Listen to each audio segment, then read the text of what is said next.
All right, I just wanted you guys to see this. Like, yes, if it were up to me, I would throw the TV out the window. But unfortunately, I'm the only one in this house that understands how evil it is. But anyway, I think these political people are freaking out. I just wanted you to listen to this and check out the girl in the background. It's like, if these guys aren't perverted, disgusting, you know, if Pizzagate is not true, it has to be.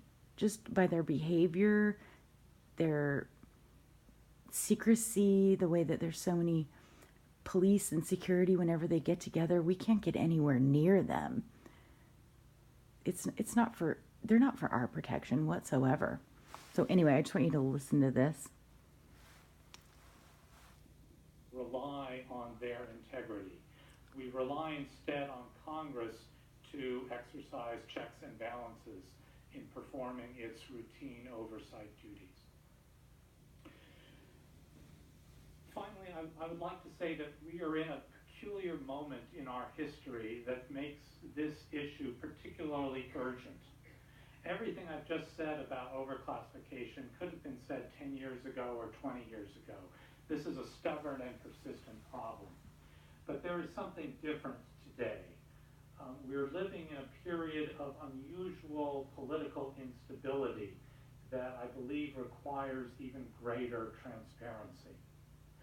Almost every day we see increased expressions of hostility against religious and ethnic minorities. So-called fake news has lately resulted in actual acts of violence here in Washington, D.C. in the past week. And it seems that our political institutions are under a subtle form of attack by foreign actors, as the ranking member discussed. This is not a normal situation, and it's not the way that things have all. It's like they're trying to blame things on other countries. It's like, and the fake news, it's like they cannot stand it when the truth comes out. You know things are true when they go on the defensive like this. And also these minorities getting attacked and all this stuff. It's like they are the ones who have instigated this whole thing, and they're going to make it worse by bringing in a bunch of refugees, which aren't even refugees, they're just political pawns and here to stir the pot. So anyway, just listen a little bit more. What complicates things further is that the incoming administration, at least during the election cycle, has indicated policy preferences that depart significantly from existing law and policy in areas such as foreign policy, questions of whether or not to engage in torture, questions involving freedom of religion. Like Obama didn't go against existing policy. Basic constitutional. He put out an executive order about So every other the bottom line is day. that we are entering a turbulent time. Reducing overclassification and increasing transparency will not solve our problems. But if we fail to reduce overclassification, we are going to make those problems worse and harder to solve. Thank you again for holding this hearing and for the essential work of oversight that you do. These I people would be glad to answer any questions you make may me have. sick. Thank you. Mr. Blanton, you're now recognized for 5 minutes. I'm certainly not going to match those timings. He did 5 minutes, he did 4 minutes. It was outstanding. Thank you, Mr. Chairman, and thank you, Ranking Member Cummings, and thank you, other distinguished members of this committee, for having me here today. I'm here to make 3 points. One of them is a thank you for the Freedom of Information Act amendments that y'all mentioned, because it's a model for what you can do here on classification. Second is to reinforce the message of that Moynihan Commission report. It was actually Moynihan, Combest, Jesse Helms, John Podesta Commission. So you can tell you when it's a unanimous bipartisan, it's something to pay attention to. And the number one recommendation was to pass a law to govern and fix this system. The third thing I'm here to tell you is that when a security officials tell you something is classified, don't believe them. Most of the time, they're wrong. 50 to 90% of the time, as the chairman commented, they're wrong. So don't believe them. I'm going to back that up with a few examples. But first, the Freedom of Information Act amendments and why that's a model. You've already had an impact. Y'all, this Look committee at these was the leaders yo-yos in this House of Representatives sitting to get behind this amendments big passed. old And already, funky the desk. Central Intelligence Agency has released Why do we even its listen to any of state them? draft history that they locked up for 30 years. On what grounds? Well, when you read it, you find out the grounds.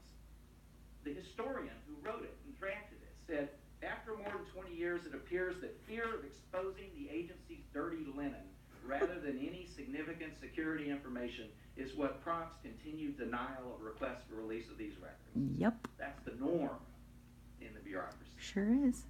Your amendments broke this loose. The CIA historian wrote on the back, well, shucks, recent 2016 changes in the Freedom of Information Act requires us to release some drafts that are responsive to FOIA requests. You did it by statute. That's the Congress's role. You can do it to the classification system. And I recommend the detailed list of recommendations in the back of this extraordinary report, the Moynihan-Combest report, for how you can do that. You can build in cost-benefit into the originating classification decision. You can build in assessments of what's the real risk, what's the real vulnerability, what's the stream of cost to the public and to efficient government operations from classifying. You can do that on the front end. You can build in a declassification board with power to release so you get a rational declassification system on the back end. So the system doesn't get completely gummed up with unnecessary secrets. You can move those 50 to 90% of what shouldn't be secret out to the public. You can do that, but you got to do it by statute. As Bill Leonard says, the government's not going to fix itself. You've got to do it. My third point is just don't believe them on classification. Last month we got a nice, letter from the Joint Chiefs of Staff in answer to a Freedom of Information request. That's the document they gave us. It's all blacked out because releasing it would damage our national security. Seriously damage. This is at the secret level, right? It was fascinating because our staff person took a look and said, whoa, that's the Joint Chiefs' advice on a presidential policy directive back in July of 1986. That looks kind of familiar. And he flipped back in the files. Turned out we got it in 2010, in full. That made us go look at the cover letter. You know what the cover letter says?